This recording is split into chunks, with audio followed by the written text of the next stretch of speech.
I was later then on in smart manufacturing, and the conclusion of the session was we need to reskill and re-educate all of our workers. This morning I was in the session on future of work, and guess what? They were talking about the fact that we need to educate people for that new world where business will be very different. And then when I was in the session on the Binh Duong province investments just before lunch, I saw there that they work with a triple helix concept where government, business, and guess what? Educational institutions will work together. So there's this huge expectation about what education can do to almost save the world, or to at least help us in the transition that is ongoing in the world. But at the same time, what I hear is that in these sessions, and actually also in other places, is that the current traditional forms of education are perhaps not living up to that expectation. That we need to find that we need to find different ways for upskilling adults, and that adult learning is probably very different from traditional K-12 and university education. That we need to find different ways of delivery, be it online or through more experiential learning. And that was in the brief for the session, and as a chairman I will stick to my brief, is that we have to also make sure that our students or the beneficiaries of the education, let me call them that way, that they develop a more critical spirit, that a critical attitude. And also in the brief for this session was that there perhaps needs to more of a contextual approach, that we need to adapt our educational systems to the context in which they operate, and that we also need to have a stronger support for mathematics, science, technology, engineering, that we need people with that background. So that is the background against which we have this session. High expectations, but perhaps the traditional forms of education, which I represent here, the traditional forms of education do not live up to our expectations. We have 7 people around the table that can bring us some insights in what that innovation is all about. And I was going to ask them, or I am going to ask them to sort of do an introduction. As I said, a two-liner about where they come from or what they're all about. And then secondly, perhaps talk about what's innovative in what they try to achieve, where do they differentiate themselves from other suppliers of education. I was going to talk or start with a colleague of mine, Irene, if you can start, because we come both from a university, so let's start with the more traditional forms of education. Good afternoon, everyone. Firstly, I'd like to express and share my joy and happiness in mingling and interacting with you guys, our Asian friends. I'm Dr. Irene Ardevilla, currently the Dean of the College of Accountancy, Business, Tourism, and International Hospitality Management of the University of Batangas. That's 2.5 hours away from Manila. And just the trivia, since I'm in the tourism also, it is where the smallest active volcano in the world can be found. And I'm likewise the board secretary of a Philippine Association of Collegiate Schools of Business with 300 members in the Philippines. As for my university, it is a stock, non-sectarian, private educational institution, and it caters to the holistic needs of students in the areas of business, education, technology, engineering, tourism and hospitality, criminal justice, liberal arts. Other areas of learning, we also have graduate school and law school. As to the innovations or the major initiatives of the university, we offer curricular programs that are attuned with the needs of the times and in consonance with the regional and national trust of the government. UB, as in its 72 years of existence, subject itself to periodic assessments and accreditation by proper accrediting bodies. And in fact, this coming December, we will be awarded with 3 programs. That is, number 1, top 4 in the country with the highest number of accredited programs, and number 2, top 3 in the region with the highest number of accredited programs, and number 3, the institution with ISO 9001 version 2015 certification. Another innovation that I'd like to talk about is we prepare a high caliber of scientific and technological programs incorporating advances, latest trends, and teaching methods and procedures wherein it is infused in our academic curriculum, starting off from the primary up to the postgraduate level.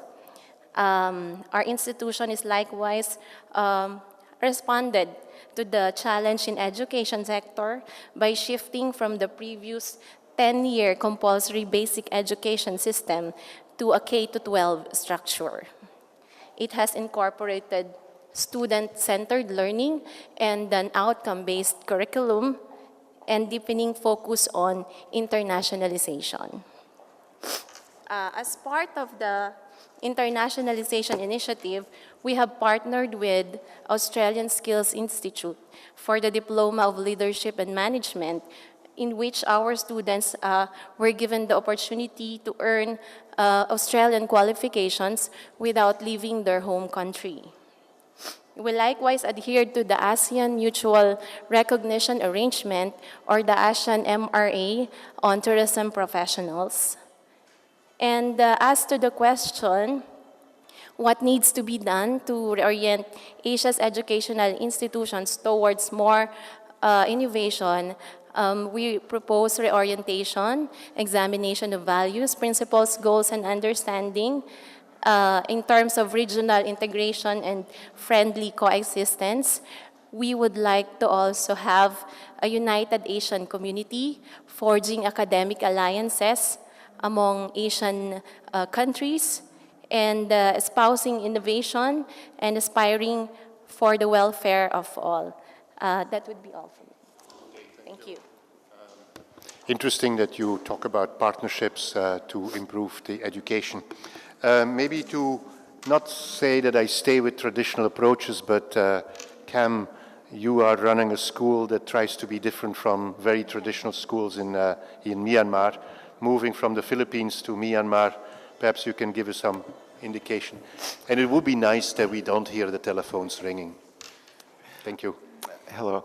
My name is Cameron Sabo. I'm one of the founders of Talon International School in Yangon, Myanmar. It is a mid-market school. We're in our third year of existence as a school that serves both the international and local communities. One of the challenges that we have is students that are coming from the government schools are used to a very rote style of education. The teacher speaks, the students respond exactly as the teacher said. So when they come to our school, they have to learn to think, to question. And with that, we have a lot of challenges. We do emphasize respect of the local culture as well as internationalness in the education. So we celebrate local holidays, and we have a Myanmar studies for both local and international students. So we believe in first language acquisition for the Myanmar students, that they continue, and Myanmar language for second language or third language speakers. To give you a little bit of context of where Myanmar is, it's probably 10, 15 years behind Vietnam in terms of development, both infrastructure as well as education. So with that, we work on IT as well as some of the STEM type of concepts, which I'll talk about in a moment. One of the challenges that we have as a school is educating parents, not just the students. Parents often are focused on just the exams and they just want to know what the score is. So they sometimes think the SAT is a curriculum, as opposed to it's a test that is used for university. So we have lots of challenges, and we're developing in that. In terms of myself, my background actually was mathematics. I have a master's in math in discrete area. Did IB, AP, and which is related to STEM. And STEM is science, technology, engineering, mathematics. And the mathematics that is taught today is very different from 20 years ago or even 10 years ago. It's a lot more applications and understanding of the concepts. And so that to me is actually very exciting, because that's the future of education. The same is true with statistics. In statistics, one area that's been interesting is looking at local data and integrating that into the courses. So with that, it's exciting to see Myanmar developing in this, and not just our school, but all the schools. And one additional aspect of STEM is actually turning into STEAM, where there is now science, technology, engineering, art, and mathematics. And so there's an integration of art into the curriculum and into the program. So, thank you. Thank you very much. Respect for local culture, educating parents, which can be a real hurdle for this change in education, and mathematics in a different perspective from STEM to STEAM are the three themes that I hear there. Moving to somebody else who is in sort of more traditional schools, but with a different approach, Atul, can I have your opinions? Good afternoon, everyone. My name is Atul. I come from Singapore. I have co-founded a foundation called Global Schools Foundation. I had no background in education. I happened to be in IBM handling their Asia Pacific business, and I happened to accidentally tumble upon an education opportunity to provide education for community. And while traditional schools have been providing education, international schools as well, but always affordability always becomes a big question mark on every parent's mindset. You have 2 children, 3 children, you start calculating what's the annual fees going to be. And it is always a pinch on most of the families. So one of the opportunities we saw was to really come out with an international school that can be affordable. And when we talked about the school fees, people actually thought these jokers are going to go out of the market very soon because they don't know what they're talking. And especially because I came from an IBM background, they said this is a technocrat, he has no idea what he's talking. But I think our team did a fantastic job. We managed to convince and put together a school in Singapore, which was known as the Global Indian School. And soon we started programs for International Baccalaureate, Cambridge, IGCSE. We launched another brand called One World International School. And soon, over the last 17, 18 years, we've managed to take the schools on the same format, which is high quality but very affordable. And this is a model that is really, really seeing a lot of demand. In many countries we talk about, including Vietnam, India, Thailand, and even in Singapore, for example, that now the government has come up with new requirements for international school. And if you can match the price of, let's say, half of what other schools are charging, then you have a very good chance to offer a school in Singapore. So we did that very recently. But talking about organization, I will just take 2 minutes and then I'll come to the topic of the day, which is many schools, in our opinion, tend to be very highly disorganized and disoriented. One of the reasons is many of these are family-led initiatives. Friends and families come together and do it. And as a reason, a lot of professional input probably is missed out. I'm not saying it's not there. They're very well-run schools. But a lot of professional things like For example, having metrics for performance measurement, whether it is students or whether it is the teachers, we brought in a complete sweep of metrics across the board by implementing something called Malcolm Baldrige Education Excellence Model from US. And we have been benchmarking our schools every year, at least 10 times a year, with various national agencies from various countries. And I'm glad to share with you that we are the only school in the world which has received about 108 national and international awards, which are done by these national agencies. Secondly, we also created something very interesting, which is called a culture index. You know, when you go to a school, you have a certain opinion about how you describe a school as a parent or as a student. But we said the school needs to inculcate a culture. We all agree on that, but we never had a mechanism to structurize it, formalize it, which we did. And so we launched a culture index across all our campuses, which measure every year the culture index of that particular campus. And it is with respect to what you are trying to achieve and what you have achieved. And that index is a scientific index, which allows us to do a non-biased index. The other things we did was, as you know, future skills, a lot of talent, a lot of education institutions, including universities, have always been talking about, we want children to be away from just STEAM, but also show us evidence of excellence in areas of leadership, in areas of community service, in areas of how they can multitask, how they can multiply in different situations and adapt to the situations. So we launched a very extensive skills program, a total set of 38 skills that we have launched in the schools, which include from very traditional, the dance and the music and the classical music and languages, etc. But in addition to that, we have very, very simple things like culinary labs. So students actually are learning to cook food. I had a founder of a big private equity from China recently visit us, and he said, you know what, we just forgot to cook food at home. Many of our young children don't even cook and they don't know how to cook it. But anyway, this is, I think, it's part of our skills that we want to imbibe on. Green and conservation is a very important skill that we want to leave with. It's not just an initiative, but it's a mindset issue that we want to bring in.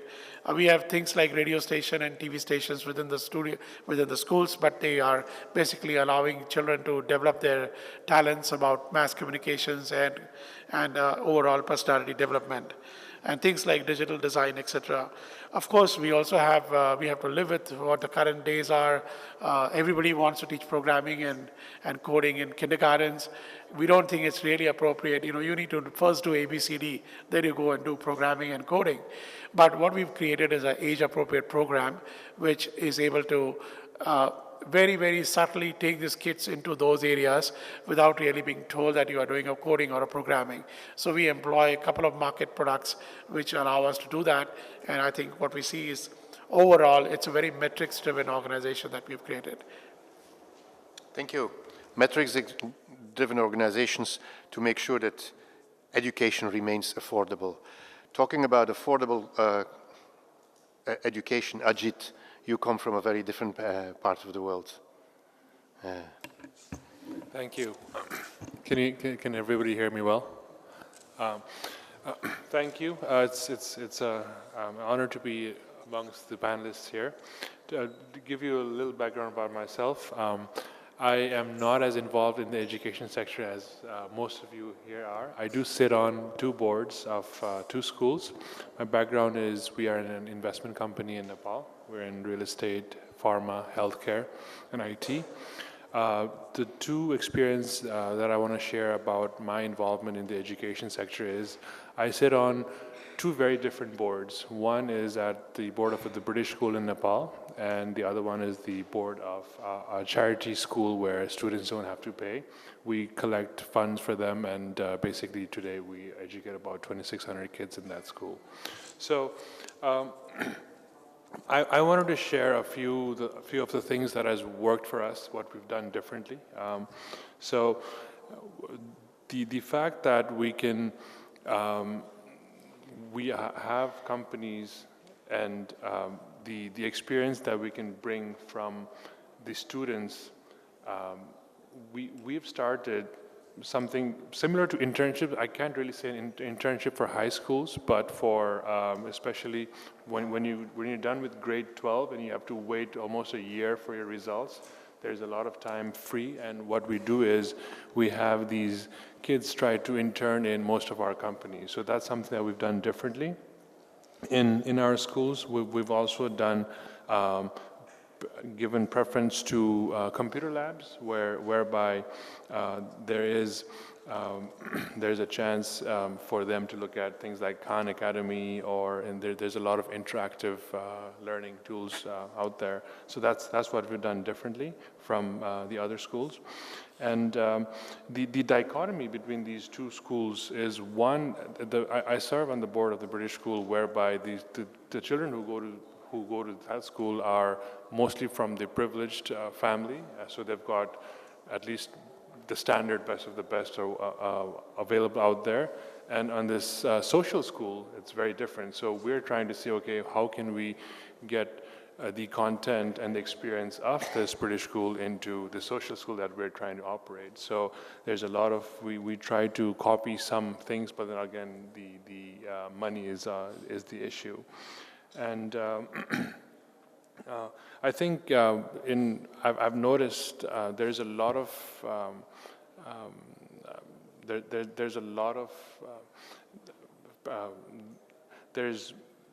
it used to be a very passive way of teaching in the past, but now teachers are very different from when I went to school. They're more like mentors and coaches and all that stuff, and we're trying to do the same thing for our social school as well. So I just wanted to share that. Thank you.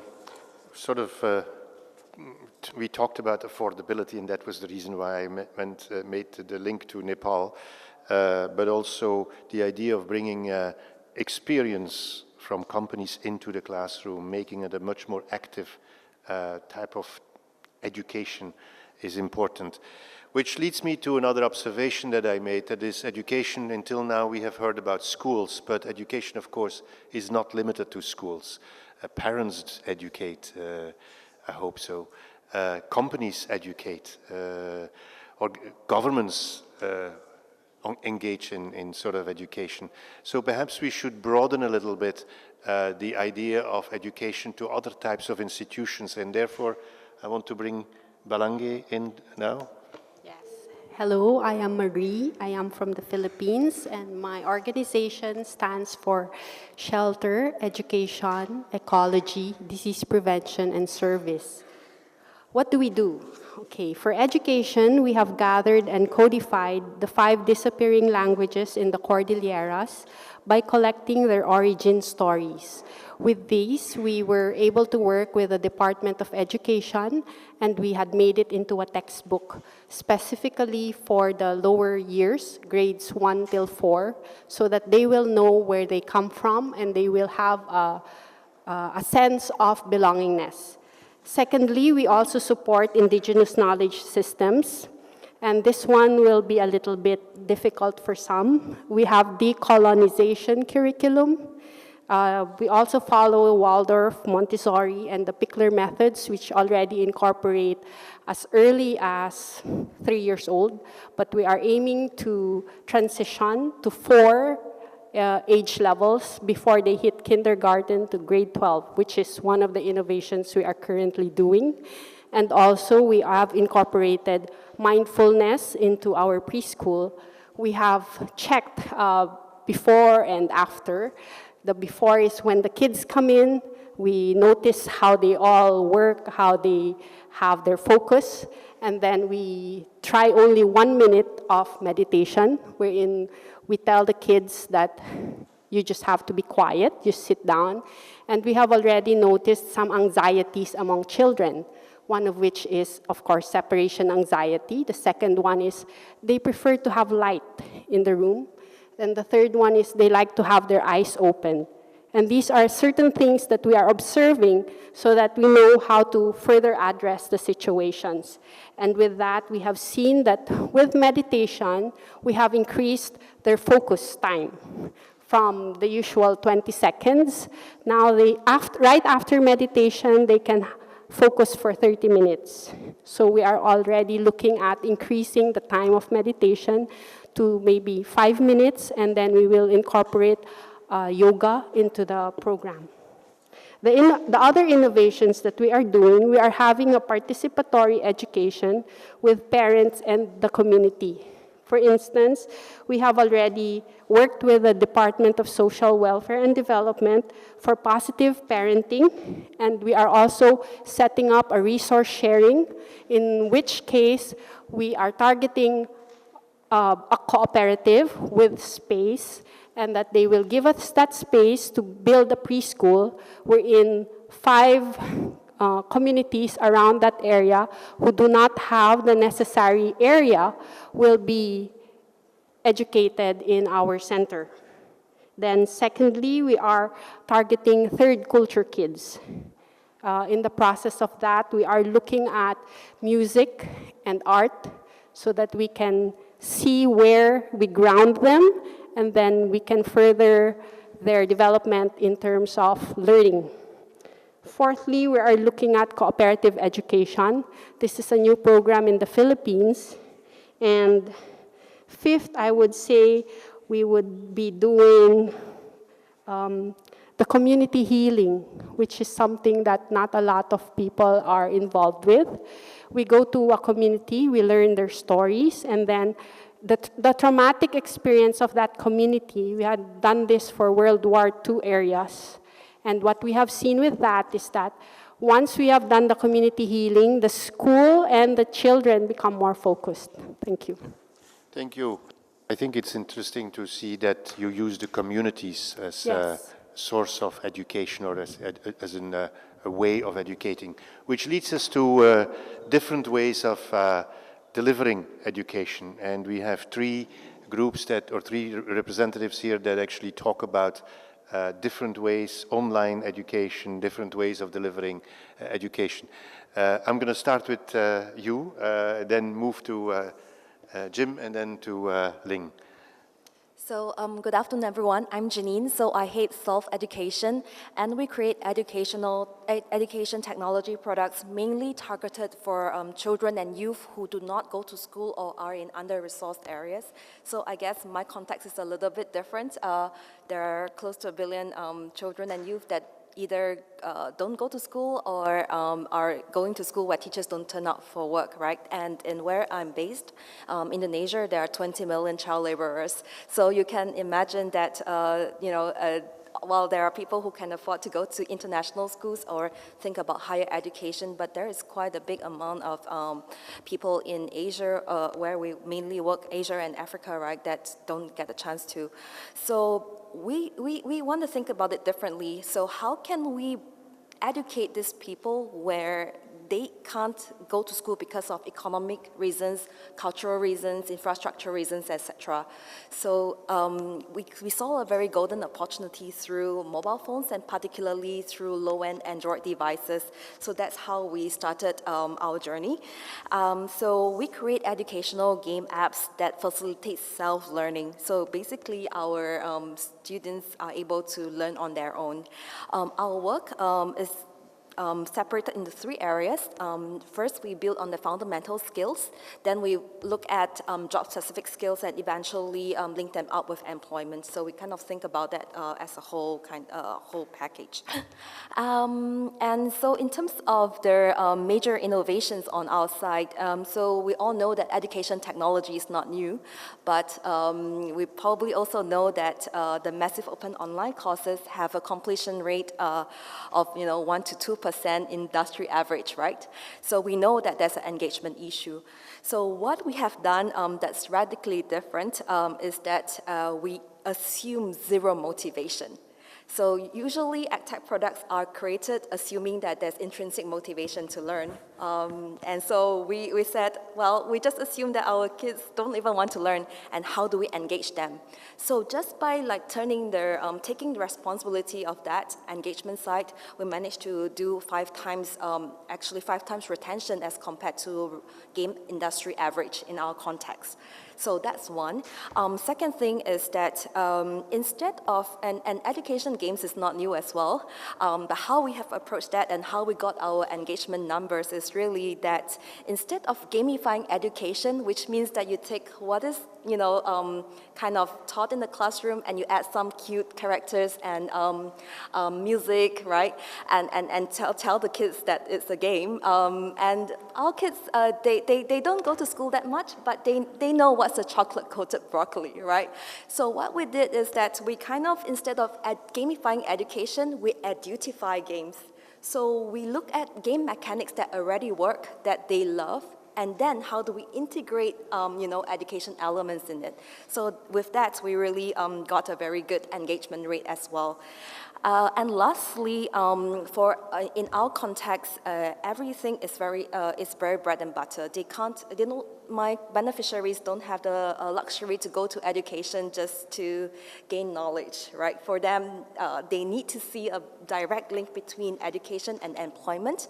So for us, through learning on our app, we actually pull the skills that you have acquired into our employment platform, Soft Employment, and our employers can see what you've learned so far and make the choices on in employing them. So I guess that is what I'd like to share for now. Thank you. Thank you. It's clear that you are not wrestling, but trying to solve the issue about how are you having underprivileged people taking ownership of their own education, That's right? And that you have several tools of doing that. Let's move from Indonesia to Beijing. Jim. Hi, can everyone hear my voice? Hi, my name is Jim. Thanks, Arnold. To answer based on the format, I'm actually living in the Philippines, but business is based in Beijing and also in the US, so hopefully not impacted by the trade war. So the I'm a co-founder and a partner at JoyV Education. We are an education consulting company. We have primarily 3 business lines. The first one is more along the traditional education consulting and counseling, primarily for high school students. The second line is more along workshops and also online courses, primarily geared towards helping students develop soft skills. And as we know, in Asia Pacific, in China, in Beijing, students are very much into STEM courses. There are highly selective schools in China that select students based on how well they participate in the math Olympiads. And there's a significant gap and lacking in terms of how students develop their self-awareness, their communication skills, and their soft skills. And those skills are actually as important as the STEM skills as they go further along in their careers, academically or in life. The third area is that we also try to connect our students with opportunities to volunteer and work in NGOs and also social enterprise projects as well. And so Arnold, to answer your second question in terms of what we have tried to do to try to foster critical thinking, I want to actually take it back to something that Cameron mentioned earlier about educating the parents. I think that's, we're all in agreement and consensus in terms of how institutional education or the way that institutional educating things can be failing us, and also the way that parents think is at times outdated. Our parents were educated many decades ago, and they have been influenced by the views of their parents, and which in turn is influenced by their parents, and it goes all the way back to the previous century or even more so. One of the ways that we try to do this is to organize. Has anyone heard of this thing called fuck-up nights? It's a legitimate way for me to say the F word, I think, without offending anybody. So fuck-up nights are an event that started in Mexico City, where entrepreneurs would gather together in meetings and they talk about how they effed up certain things that they did. We tried to do something that's a little bit similar. We organized saloons in Beijing and in Shanghai and invited a lot of parents who are, the parents of, were sending kids to some of the best public schools in Beijing and in Shanghai, who are expecting their kids to go to Harvard, to go to the top 30 ranked schools in the world. And we bring in people who are seemingly successful in their eyes, but have effed up many times in their lives. And one example was we brought in this, he was the former, he was a Harvard grad, former student government president at Harvard University. And he talked about basically the whole theme of his presentation to all the parents was how many times he effed up trying to get enough votes at Harvard to become student president. And the theme is, in terms of education, and again, going back to critical thinking, the need to really screw up and learn how to screw up and get up again, as opposed to learning based on grade point averages and based on a test score.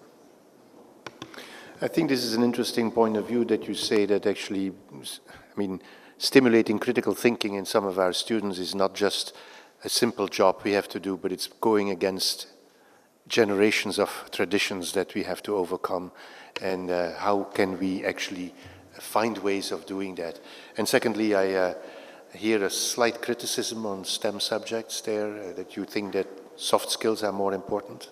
No, I think it's a balance. It's a balance. You have, obviously, you have the STEM skills, you have the math and the science, and then on the other hand, you have the emotional intelligence, where you have the inherent IQ, where you have schools that essentially measure how students are promoted and how students are ranked based on their math Olympiad scores. At the same time, if we look at the trajectories of different students, how they succeed in life is also dependent upon how high or how they can develop their emotional intelligence, how they can develop their communication skills, how they can develop ability to work with other people. And that's not inherent in terms of just reading math and science. Okay, thank you. Last but not least, Ling. Thank you. So my name is Ling. Smarter me. Smarter me. We're looking forward to how to do that. Okay. Yeah. So I'm the CEO and co-founder of Smarter Me. My story began 2 years ago because my daughter one day came back from school and asked us, why do we have to study geology? I don't even want to know about that. And my other daughter said, why can't we learn how to create games? I love to create games. And I don't know how many parents are there in this room, but if you have a tween or a teen who've ever told you that they wanted to be a YouTuber or a blogger or an influencer, you would know how much the world has changed. I mean, in Singapore itself, it's reported that 21% of jobs will be gone in the next 5 years. But if you look at the education system, really, has it changed in centuries? And I'm not talking about the international schools, which has actually incorporated a lot more critical thinking, but really more of, let's say, the government schools. Even in Singapore, where we are ranked top in the OECD, PISA measure, only 50% of the schools have coding taught. And even so, it's only 10 hours a year and done and dusted, quota met, right? So that's when we decided to actually start up Smarter Me. So through Smarter Me, we actually equip kids with the K-12 kids with the skill set, the mindset, and the heart set for the future. So through us, they actually learn coding, robotics, entrepreneurship, design thinking, and mindfulness. Now, why this mixture, right? There are a lot of coding schools in Singapore. There are a couple, in the rest of Southeast Asia. But really, the two innovative things that we're thinking about, number one is really, should education be viewed as in silo? So there's this funny story. I met a professor at a local university in Singapore, and he teaches entrepreneurship to university students. And I asked him, okay, so what do you do in your curriculum? What do you teach? He said, financial model, go-to-market strategy, competitive analysis. Great. What about the entrepreneurial mindset? what about the growth mindset, the resilience point that Jim was talking about, right? Failure. And he said, that's up to the psychology department. If you're an entrepreneur, you realize that failure, resilience mindset, that is the core of entrepreneurship. It's not about the business, it's about how strong your will and your mind is. And that's why we decided really that, when we teach all these future skills, it also cannot be in silo. You cannot have a kid learning just coding without knowing where am I going to apply those skills, or just entrepreneurship and not knowing any bit about programming language, or where even do I find a coder who can help me execute that problem, who can help me execute that solution. So that's the first thing. The second thing is really real-world relevance. And, going through the system myself, I remember growing up and, really, I was a straight A student. So I excelled in the current academic system. But I remember thinking, I was learning all about circuits, I was learning about the heart and everything.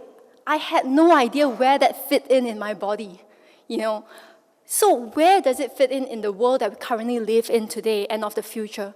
So for us, when we teach all this, so just last week itself, we held the inaugural Young Founders Summit, which is really a Shark Tank style competition in Singapore. We had 90 kids from 6 countries, so from India, China, Philippines, Malaysia, Indonesia, fly into Singapore and compete. And these kids, from as young as 10 years old to the oldest being only 17, they were pitching in front of a panel of investors. And what they were pitching was what you would see at Startup Weekend or F-Up Night or Shark Tank, really. These kids were coming up with such innovative ideas. One came up with a recycling app. Their analysis or their problem statement was this: most people actually do want to recycle. It's just that they can't be bothered finding a recycling bin. But if we could get a Gojek driver or a Grab driver to come to their house, pick up the recycled items, send it over to the recycling center, and that's where they get paid. Would people actually open up their super app, click on it, and request for it? And they went out to the market. 10-year-old girls went out to the market, interviewed users. They came back and said, yes, there's a market for this. So when they came to Singapore and pitched, this was actually in partnership with a VC fund over in LA who had mentors from UCLA. They flew over, they funded these guys, and the winners from Southeast Asia will actually fly over to LA next year to pitch for $50,000 US. So to us, that's again it, right? We don't just provide education to kids, we provide them with hope. We inspire them to believe that they can actually change the world or save the world, right, as was earlier mentioned today. The second thing that we do differently is about corporate challenges. So I like very much what Ajit said about the internship in schools as well. Right now, it's only university students who actually go for internships. But imagine this. Imagine if the 12-year-old, 13-year-olds could come into a company and bring really fresh ideas. I mean, so many of us corporates here or startups here, right, are always thinking about how do I speak to this user? How do I speak to the teenagers? If you're selling to teenagers, and you don't know how to speak their language, you don't even know what TikTok is, right? Then how are you selling to them? But if you got these teenagers into your company, they are your exact target market. They can go and do the user survey for you. They can go and do the UX for you. Or if your target market are their parents, they can go to their parents and do the UX study for you. Wouldn't that be amazing? Not just that. These are the future, right? They are the future generation. If they are in your company, they can see what the future is like for them. It would set them off on a clearer state, a happier state, much earlier on in life. I mean, we spoke to so many teenagers who are going through exams, going through schools, not knowing what they want to do in the future, but more worryingly, not knowing who they are and what they stand for. So I'm going to stop there, but really that's what Smarter Me is trying to do. You're really about contextualizing the learning, right, and putting it in a larger context within a company, a little bit like Ajit also pointed out, how can we bring practice and or the experience actually closer to the classroom or to the environment in which we learn. Before I go to the larger group, I would like to ask a question, and anybody who wants to answer is free to answer it, but that is, we're trying all these innovations, whether it's bringing in more efficient schools through metrics, whether it is making sure that we find ways of creating ownership, whether it is integrating technology with emotions and sort of the soft skills, the contextualization, communities as a way of teaching, partnerships that we have, or embedding it in local culture and educating parents. We're all trying to innovate in one way or another. What is the hurdles that we have to overcome? What are the difficulties that we have in innovating in this sector? Anybody who wants to, yeah? The first difficulty, or maybe I'd rather call it a challenge, is the research-based methodology we have for our methods. First, I think for biomedical researches, we need 50 case studies. But in this instance, we go around that because we are a private organization, so we work with private companies, and we don't need it's like, here's a problem, here's a solution. Let's work privately together, and these are what we see. We sell the idea, and then we test it out in a small group of students, and if that works, then it's a go. Anybody else? Yes? Maybe me. So I think, we all agree that teaching soft skills is very important, right? But if we can't measure how effective we are, right, and in not only short term, but in a long term way, how do we know what we are teaching is effective? I think measuring the success of teaching soft skills is really something that I hope more people would research into. That's one. And another thing that we are putting our own neuroscientists and pedagogists into researching is how our brain learns through mobile devices, because mobile device is going to be the piece of technology that the masses own, right? And how our brain learn in classroom environment versus on computers or versus mobile device is very different. So I think that research area is still also quite nascent, and I think that it really takes more universities, right, to collaborate and research together. Ajit? I'll share an experience about innovation and its challenges. I think, we see all these things, innovation coming up in Silicon Valley and all that stuff, It's not that, I think it goes back to life skills, or I think we're saying soft skills. The fact that in Asia, if somebody tries and it fails, you're almost like embarrassed that it didn't work out and all that stuff. So if there are people who really who embrace failure, I think innovation just automatically comes into place. I think culturally, Asia and West, that's the only difference. And we've seen lots of experience in that. I think the fundamental understanding of innovation is the fact that we are problem solving.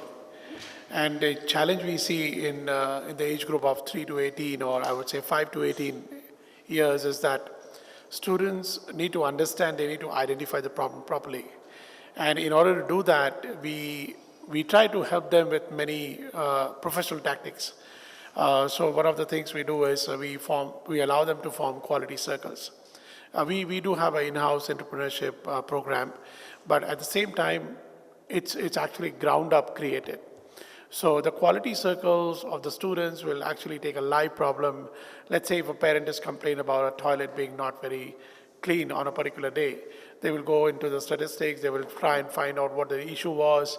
Was there too many students in that area for some soccer game or something? And that's why this thing happened. So they try to understand the fundamentals of what the root cause is. And based on the root cause, then they come back with ideas to fix it. Many of them are standard ideas, that's fine. But sometimes in many of these discussions, you find some sort of an innovative idea that actually comes up. And as you explained, students are there in all forms of excitement to create new ideas. And that's where we want to encourage them. We want that idea not to break off. A gentleman who heads a National Innovation Foundation told me once, he said there are 10,000 ideas generated, 9,999 are wasted.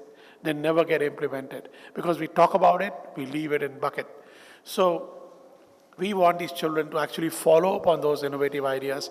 And we run boot camps together with INSEAD, and we also try to give a lot of entrepreneurship opportunities to bring in real life investors to come in and suggest to them in terms of how to go about doing a business plan and how to take the innovation ahead.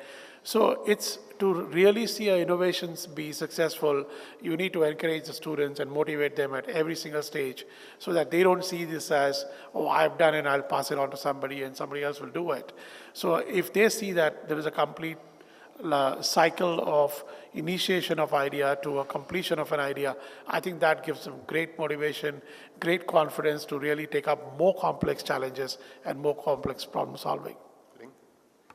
Yeah, so I think I'm going to approach this a little bit in terms of how can we innovate within the local government schools and in a primary and secondary school context, because this is the place whereby resources are rather limited, right? And I think where really, so there's a story, when we first approached the schools in Singapore, the local schools in Singapore, for their students to actually join Young Founders Summit, we got two major responses. Number one, entrepreneurship is not our focus area this year. Maybe next year or the year after. So it's viewed like a project rather than an ongoing, immersion of the entrepreneurial mindset. The second thing would be, is this endorsed by the Ministry of Education? Right. So, and I think Singapore. Yes. So I can only speak for that context, right? In that context. So, but I think the other thing really is because teachers do not have enough time. There's already so many things that's going on within the curriculum that it's very hard for them to actually take out time to do R&D on their own accord, in their own time, and actually pay more attention and do R&D in terms of what are the new technology, what are the new apps that they can introduce in the class. A lot of the onus on introducing innovation within the classroom context now lies on the teacher itself.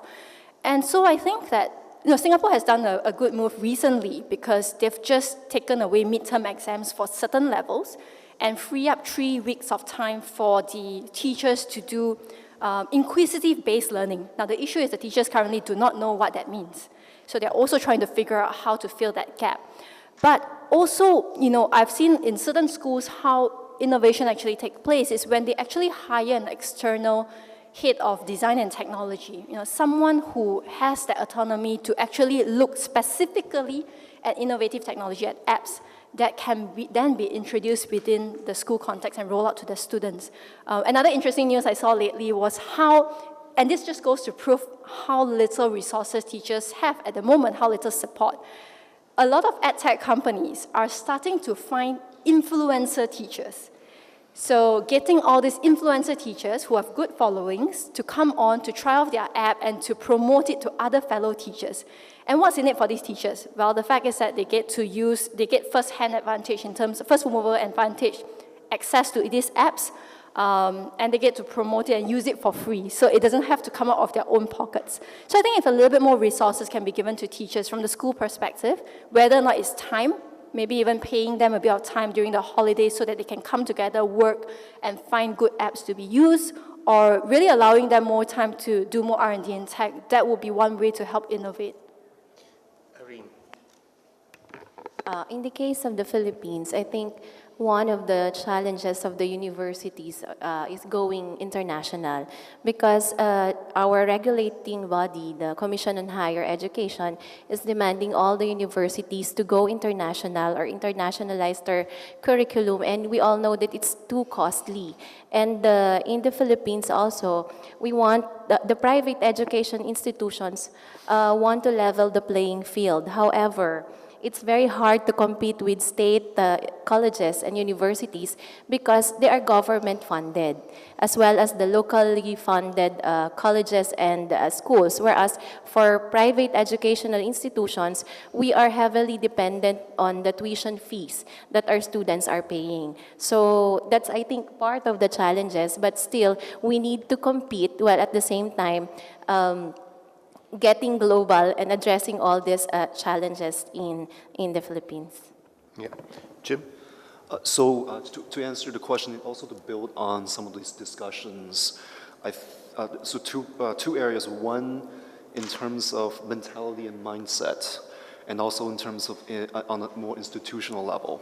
From a mindset perspective, still going back to earlier to what Cameron's point about educating the parents, especially with K-12, what we see is a big difference in terms of what the student or what the kid may want versus what the parent may want.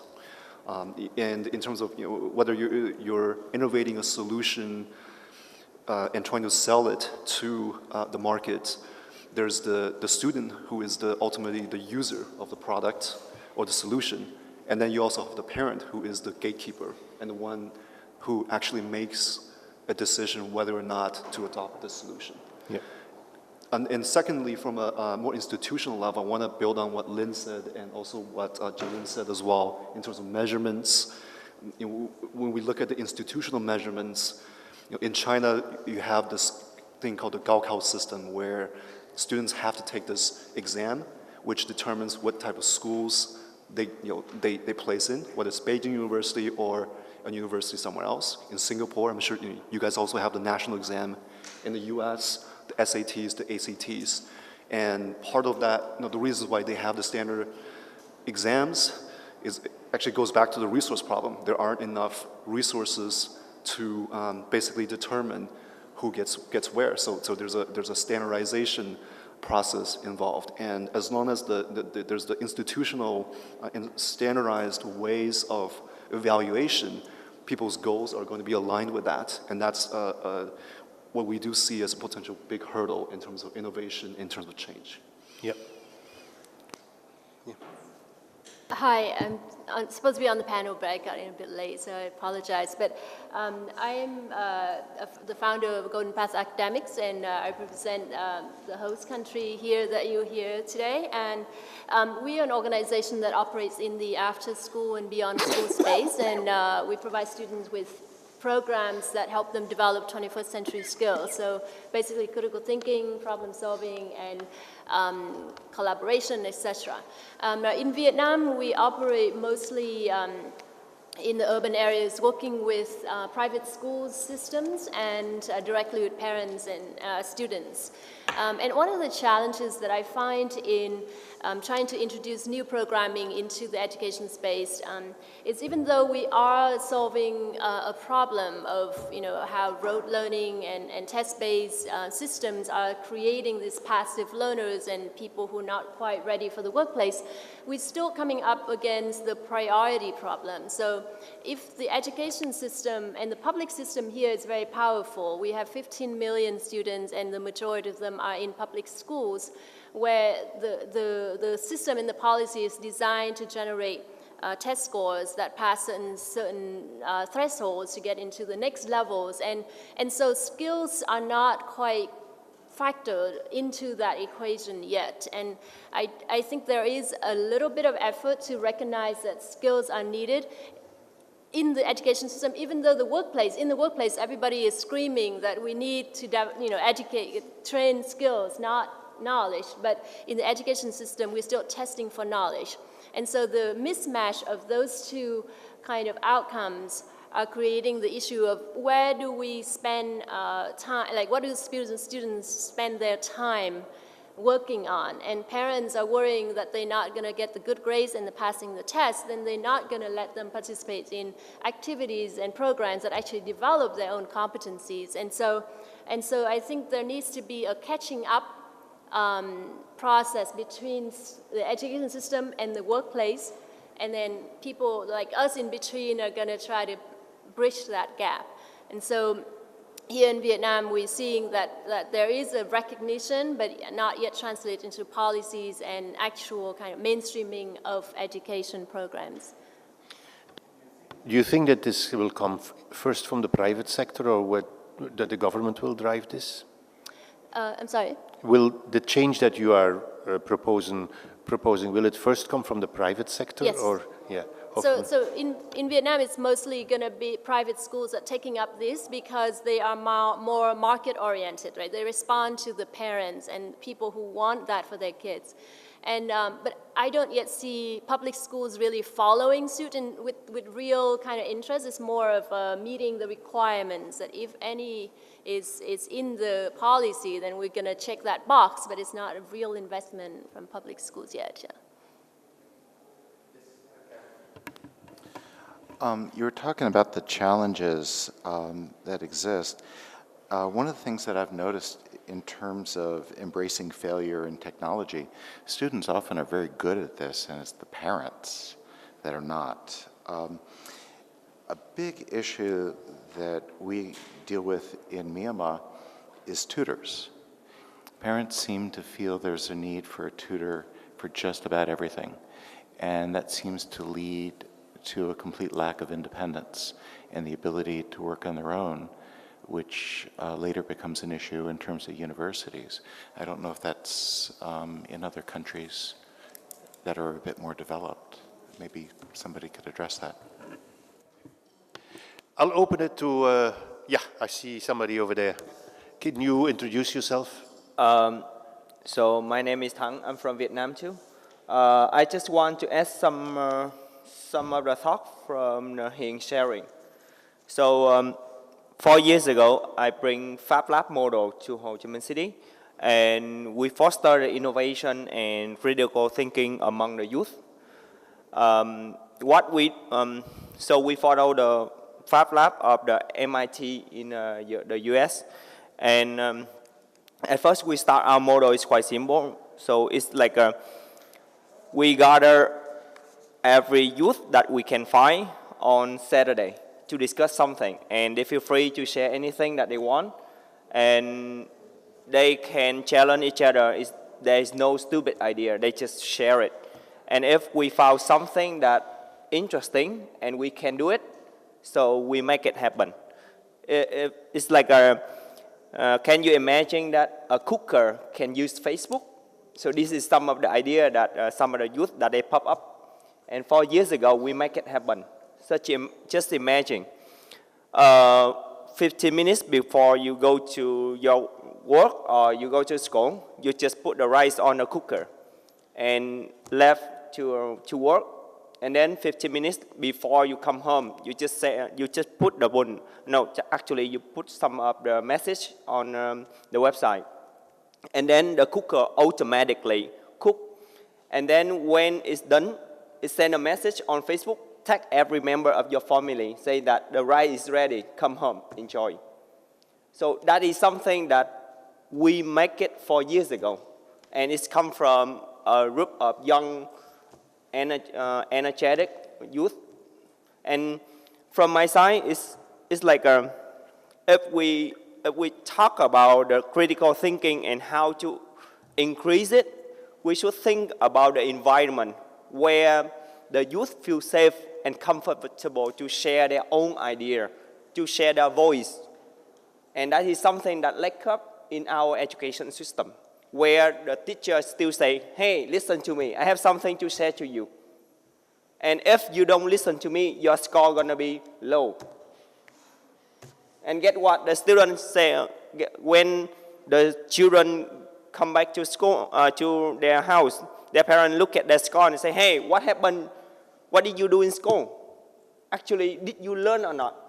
So this is something that we should pay attention to. Thank you. Any other reactions from the attendance here? Any other questions? Yeah, I see two. Yeah. Thank you for a very interesting discussion. My name is Abha Banerjee. I am from India. And I was living in Indonesia for almost 16 years, and I just got back to India 3 months ago, and I also run an education company. I started the motivation industry in India in 2008. And when I hear about education here, I think there's a huge misunderstanding about what education really means, and that needs to be addressed through all the things that we are doing over here. Whenever we talk of education, and you mentioned about traditional education, and then the people who are talking about non-traditional or new kinds of education, it's so directly connected to employment, where Theo was talking, that we don't see anything else in it. I mean, it is supposed to be either career, it is supposed to be employment, it is supposed to be taking you ahead in one direction. It's so linear that we are not looking at other ways in which education helps us.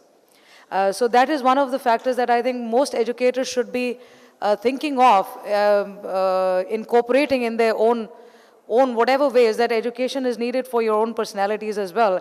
And that's where, when you say parents, educating the parents, parent leadership is more important. I mean, whether or not you understand what kids are being educated in, parents need to understand that the kids are being built. So we call ourselves a people building company because we understand that education and anything other than education which builds people is still people building. So I think that needs to be incorporated, which is somehow missing. Each time we talk of education, it's there in bits and pieces, but I think if that idea is sort of pushed through, each time we talk about education, that we are talking about ourselves and building ourselves at every stage, every step of the way, parents would be able to see a different kind of education instead of pushing kids. In India especially, kids are committing suicides because, I don't know, kids get 99.9% marks. I don't know what they write in their papers. I want to see their papers. I mean, it's like, it's amazing.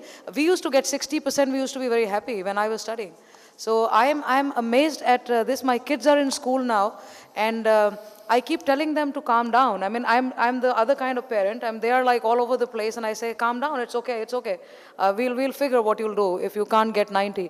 You know, so it's a different ball game at this point of time. Too much pressure. Too much happening in education, but I think still the clarity about what education can do for us, apart from your career or employment, is not being focused on. So that's something that I wanted to share. Thank you. Thank you. I think it's indeed an interesting question to ask yourself what education is. And obviously it is building the person, but each of the stakeholders have a different role to play. Parents, the community, the schools. We can't expect that all of these stakeholders do everything. So the building is actually a combination of many different things. Chef Ali. Yeah. Hi, I'm not in the business of education, but I've been wanting to ask educators, how do you build discerning individuals? I've got some answers today in terms of quality circles to encourage innovation and a few other strategies. But still, if you could talk about how do you encourage students to think critically, especially in their secondary school years? We can discuss tertiary too, if that's okay with you. Anybody who wants to take that question? Jim. I'll try to answer this question while building up on what this lady said. Actually, I was, many years ago, I did a brief internship in India and in Rajasthan, and it's just amazing how parents would spend almost all of their lifetime savings to send their kid to this special school in Rajasthan so that they can have a shot at getting into one of the IITs. It's amazing how education's so, well, in education meaning the parents, in the parents' mindset, they want to send their kids to the best school, even if it's a 4% probability. But I want to do a shameless plug for, since we've been talking about Indonesia, and this is not my own organization. There's a school in Bali called the Bali Green School. It was formed many years ago by expats. My friend Chris Thompson was the former director over there, and so to answer, try to attempt to answer the question about fostering critical thinking. What the Green School does is that they have a very non-traditional curriculum that is based on sustainability. We talk about, I think someone mentioned about environment, how environment is important in terms of education, and their entire curriculum is based on students really being more hands-on and being more environmentally aware. And what's interesting is that actually Chris, he and his team innovated a new program on top of the Green School that is about educating and helping the parents. So the parents actually got jealous when they went to the Green School and in Bali, and they sent their kids there, and they see this amazing sustainability-based, entrepreneur-based education, and you say, okay, we also want to reinvent ourselves. How can we try to change our mindsets, and how can we do that? So I think there's a new initiative on top of the Green School that pretty much encourages the parents of the students to enroll so that the parents themselves can further develop their own design thinking skills, their own critical thinking skills. I definitely encourage folks to check it out if you're ever in Indonesia, ever in Bali. Are there other examples that, yeah, Balangi? From a personal experience, when you innovate in the classroom, a lot of it will depend on the teacher about how open-minded they are. And in one instance, I had a group of 30 students, and they were from different, academic abilities. So the first question I would ask is, what is your dream? And they would have to list that down on a piece of paper. The second question that they have to answer is, how do you learn best? And so they would give me that. Then the third is, how committed are you into learning? So we use those the answers to those three questions, we use it in a way that the subject matter becomes a very personal experience for the student. And once they see that this is how I'm going to use it, okay, for instance, a specific example is I had a student, he hated biology, he's Japanese, he hates math as well. So I asked him, what is your dream? And he said, I want to become a chef. The second one is, how do you learn best? And he said, through art. So when I discuss certain concepts, I would use art to be the method about how he will learn. And because art is usually with hands-on experience, so I would give them, and him particularly, things that he can use, he can touch and see. Then I would ask him how he felt, how does he think he will use this kind of situation. When it came to the standardized testing in Japan, I was surprised that he topped the math and the biology, exams. So I hope that answers your question, ma'am. If I can quickly Yes. add, so our basis, right, is to teach because it's independent learning, right? So we train them on how to learn. And you can't really learn how to learn if you are not critical, right? If you can't think, you can't really pick up new skills. So one of our kind of advisors Professor Sugata Mitra, what he does is he does self-organized learning environments, and he creates things like that. What this means is that instead of in science classes teaching, okay, this is water freezes at 0 degrees and boils at 100 degrees and things like that, or how does condensation works. He turns the situation around, right, and asks the kids, okay, so this is a cold can of Coke, right? Why is the Coke sweating? Can you find out the answer, right? And the kids will be, I don't know what's the answer, and his answer to them is, well, can you go find out? So then the kids kind of organize themselves into groups of 3 or 4 and come up with their own answers, debate with each other, present to each other, and then, as a whole class come to the conclusion. So that is kind of a first step that I see really effective in teaching critical thinking. So how do we get, instead of really passive learning, right? Getting the students themselves to take ownership of their own learning and discover, the answers on their own. Your question elicited a lot of reactions. Atul also has some. No, I think the challenge in structuring the entire critical thinking is how do you put this into a structured form where it doesn't become teacher dependent. And generally, if everything is teacher dependent, then you don't have a process. So what we did is we took a simple concept of project-based learning. And so essentially, if the teacher in the lesson plan has a certain set of critical thinking ideas to be implemented, she would actually go and she or he would dig a project and give a project to the students. Maybe it's a summer project, maybe it could be a weekend project. And the whole idea is that they can work on it, they can work collectively or individually and find and be able to stress their minds to be able to think critically. So we've used that to a lot of extent, and we've seen a fair amount of success in that. Yes, Cam. Critical thinking is starting to be integrated into the curriculum. Both advanced placement, IB, definitely are including this. With the IB program, students are required to do an extended essay, and research projects are integrated into the courses. And often they're open-ended types of questions. Within the advanced placement, the same thing is occurring. The questions are more conceptual. I'm a calculus person, and the calculus that I took as a student is not the calculus that we teach. The problems are applications, and the students have to apply the mathematical calculations into the context of an application. Also, teachers are now using projects, and even the standardized testing, which is done by Northwestern, the MAP testing, now includes a lot of conceptual problems. I'm going to take one more question from the room or a comment from the room, but I will warn the 8 participants that I will ask you the question to answer me then in maximum 1 minute. What are you going to do different after this discussion? Right? You can reflect on the question.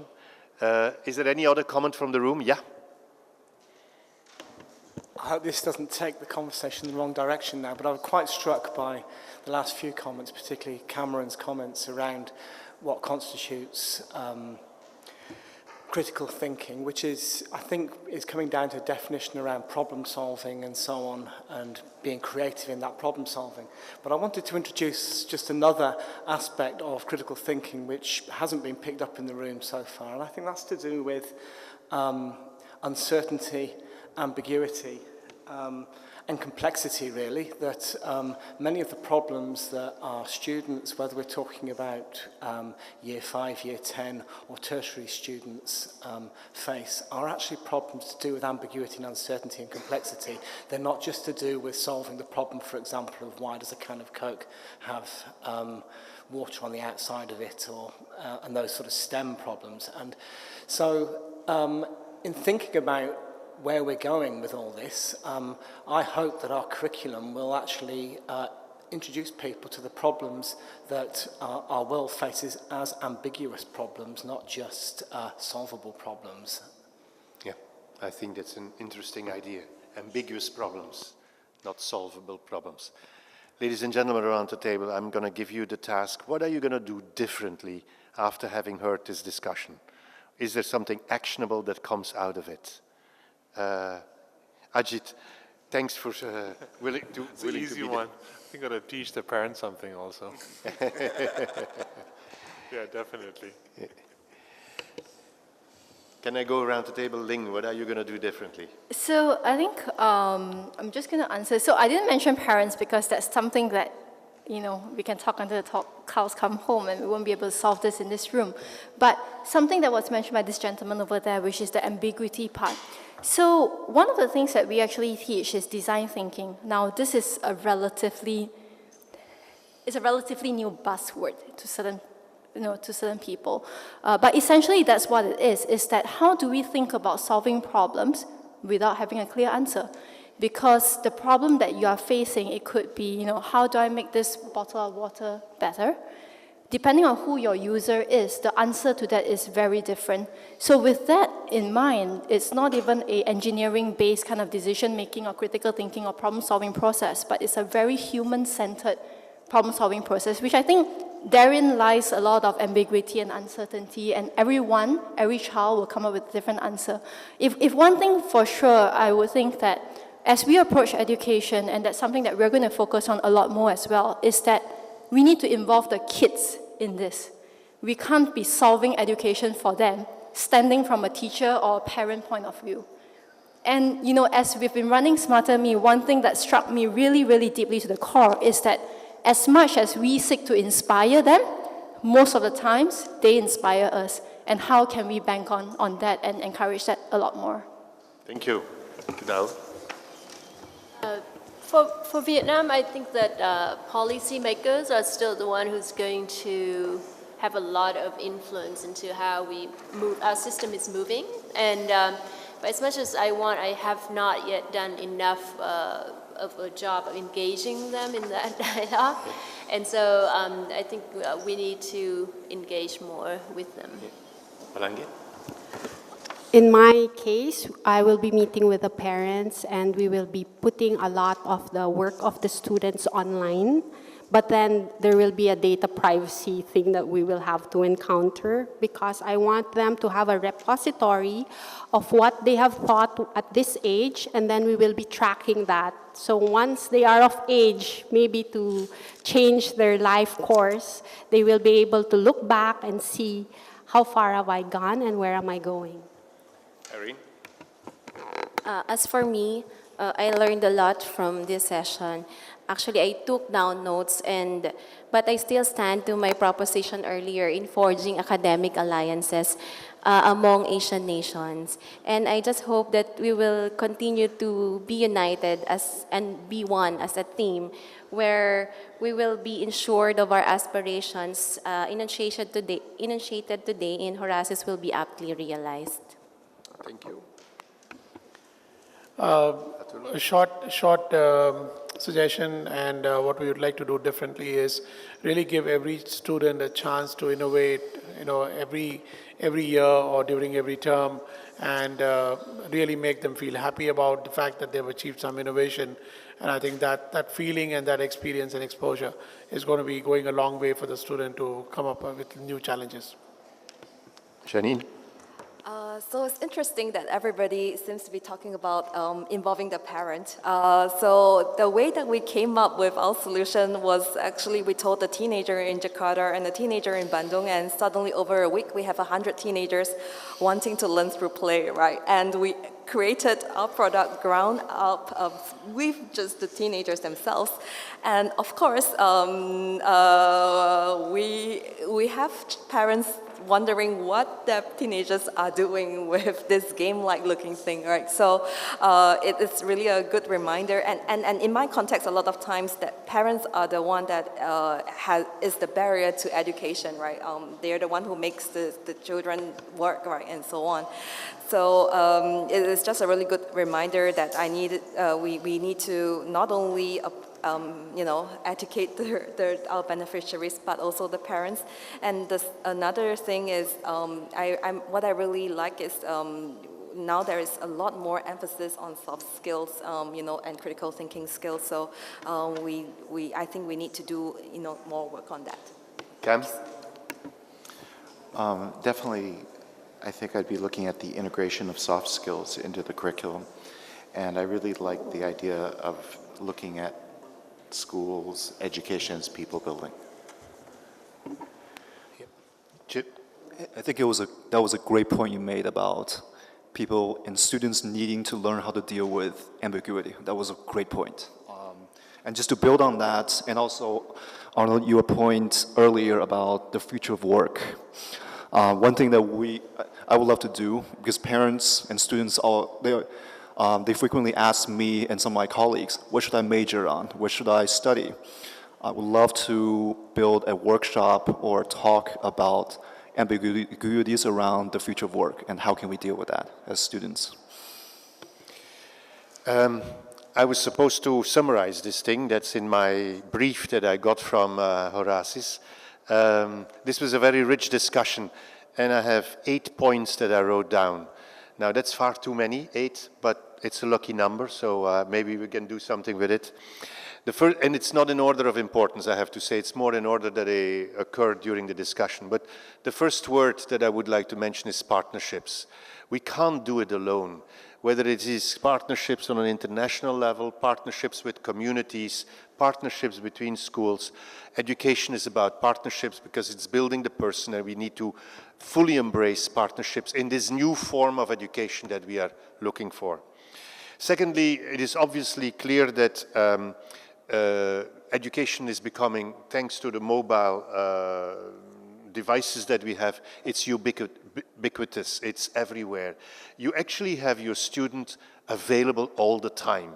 There was a time that students came to a classroom, and by the time that the bell was ringing or whatever, they forgot completely about what was going on. Now, because they're all the time connected, you can actually reach out to them all the time. There is probably a trade-off to be found between ubiquitous education and stress that will create it through it, but at least it's opening an opportunity to all the time educate. The third one is, of course, that when we look at focuses, the different forms of delivery, we think immediately about technology. But somehow a discovery for me in this discussion is that this technology is not going to work unless there is a very strong investment in ownership, taking ownership by the user, by the student, and that we need to also ensure that we contextualize what we deliver through that technology. Fourth point that was very strong in this discussion, it came up from Ajit, it came up from Ling, it came up from several people around the table, is that we need to go much more experience-based. It's not about a sage on stage sharing knowledge, but it's about giving our beneficiaries of the education the opportunity to do things, to experience. And your example of the Coca bottle with the sweat on is an interesting example, your quality circles, etc. But it's all about experience-based learning. The fifth point that came very strongly out of the discussion for me is that in this part of the world, affordability is a very big issue. And affordability will come from maybe finding funds to help us through scholarships and bursaries and things like that. But it actually is also about rethinking how we organize our education. And you were talking about making it measurable, but I think the focus was really, and that's my sixth point, it's really about rethinking our education processes, rethinking about what is it that we do to create an educational environment. And that's where I would put that element of ambiguity, working on ambiguous problems. It fits a bit in experiential learning, it fits a bit in this idea of let's rethink about what the processes are. The seventh point that for me comes very strongly out of this discussion is the focus on the student, whether it's the kid that you were referring to, or whether it's the adult learner that other people will look at. But let's focus on whether it's what you spoke about, the needs for skills here in Vietnam, and making sure that we really provide the skills that are in line with what employers want, or when you were talking about the fact that you're this unprivileged kids that actually, when they learn something, they need also to show something to a potential employer about what they have learned. Let's focus on the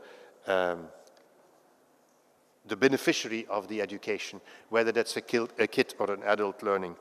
And my eighth point that I have is, if we want to really sort of shape this new educational system that responds to the needs of society that I referred to in the beginning, we will have to be disruptive. We will have to go against generations of traditions, generations of parents, generations of philosophies and research-based methodologies that you were referring to.